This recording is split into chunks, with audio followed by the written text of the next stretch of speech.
3 ಗೋ. ಈಗ ಇದು dragon fruit ಬಗ್ಗೆ ತಮಗೆಲ್ಲ ಸಾಕಷ್ಟು ಮಾಹಿತಿ ಗೊತ್ತಿದೆ.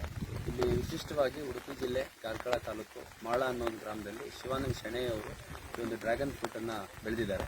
ಡ್ರ್ಯಾಗನ್ ಫ್ರೂಟ್ ಜನರಲಿ 500 ಕಂಬಗಳನ್ನು ಒಂದು ಎಕರೆಯಲ್ಲಿ ಹಾಕ್ತಾರೆ. ಅವು ಪ್ರತಿಯೊಂದು ಕಂಬಕ್ಕೆ 4 ಸಸಿಗಳನ್ನ ಹಾಕ್ತಾರೆ. ಇಲ್ಲಿ ಹಾಕಿರುವಂಥ ಡ್ರ್ಯಾಗನ್ ಫ್ರೂಟ್ ಏನಿದೆ, 1 ಎಕರೆಗೆ 4000 ಸಸಿಗಳನ್ನ ಹಾಕಿದ್ದಾರೆ. ಇದು ವೈರ್ ಸಿಸ್ಟಮ್ ಅಂತ, ಇಲ್ಲಿ ಟೆಲಿ ಸಿಸ್ಟಮ್ ಅಂತ ಕೂಡ ಕರೀತಾರೆ. ಈ ಕಂಬಕ್ಕೆ ವೈರ್ಗಳನ್ನ ಹಾಕ್ಬಿಟ್ಟು ವೈರ್ಗಳ ಮೇಲೆ ಇದು ಡ್ರ್ಯಾಗನ್ ಫ್ರೂಟನ್ನು ಗಿಡನ ಹರಡಿಸೋಂಥ ಕೆಲಸ ಆಗುತ್ತೆ. ಈಲ್ಡ್ ತುಂಬ ಚೆನ್ನಾಗಿ ಬರುತ್ತೆ ಮತ್ತು ಸ್ಪೇಸ್ ಯುಟಿಲೈಸೇಷನ್ ಚೆನ್ನಾಗಾಗುತ್ತೆ.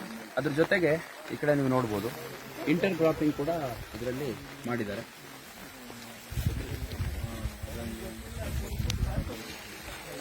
ಒಂದು 300 ಗಿಡ.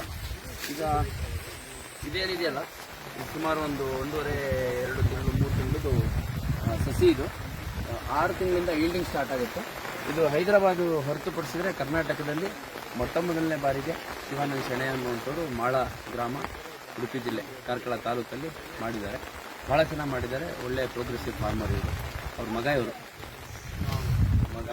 ಭಾಳ ಒಳ್ಳೆ ನಾಲೆಡ್ಜ್ ಇದೆ. ಮುಖ್ಯವಾಗಿ ರಾಂಬುಟಾನ್, ಮ್ಯಾಂಗೋಸ್ಟೀನ್, ಅಡಿಕೆ, ಆಮೇಲೆ ಇದು ಡ್ರ್ಯಾಗನ್ ಫ್ರೂಟು, ಪಪ್ಪಾಯ, ಅದೇ ರೀತಿ ವೆಜಿಟೇಬಲ್ಸು ಮತ್ತು ಈ ಬಸಳೆ ಸೊಪ್ಪಿಂದು ಎಲ್ಲ ಭಾಳ ದೊಡ್ಡ ಮಟ್ಟದಲ್ಲಿ ವ್ಯವಸಾಯನ ಮಾಡಿದ್ದಾರೆ. ಸೊ ಇವರ ಊರು ಹೊಸಮಾರು.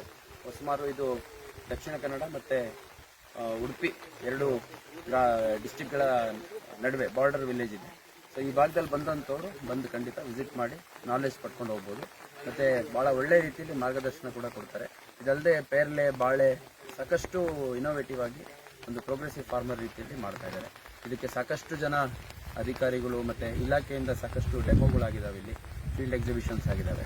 ಮತ್ತು ರಾಜ್ಯದ ಬೇರೆ ಬೇರೆ ಭಾಗಗಳಿಂದ ಇಲ್ಲಿ ಬಂದು ಸಾಕಷ್ಟು ಜನ ನೋಡ್ಕೊಂಡು ಹೋಗ್ತಾ ಇದ್ದಾರೆ. ಸೊ ಈ ಭಾಗಕ್ಕೆ ಯಾರಾದರೂ ಬಂದರೆ ಆಸಕ್ತಿ ಇರುತ್ತೆ, ಬಂದು ನೋಡ್ಕೊಂಡು ಹೋಗ್ತಾರೆ.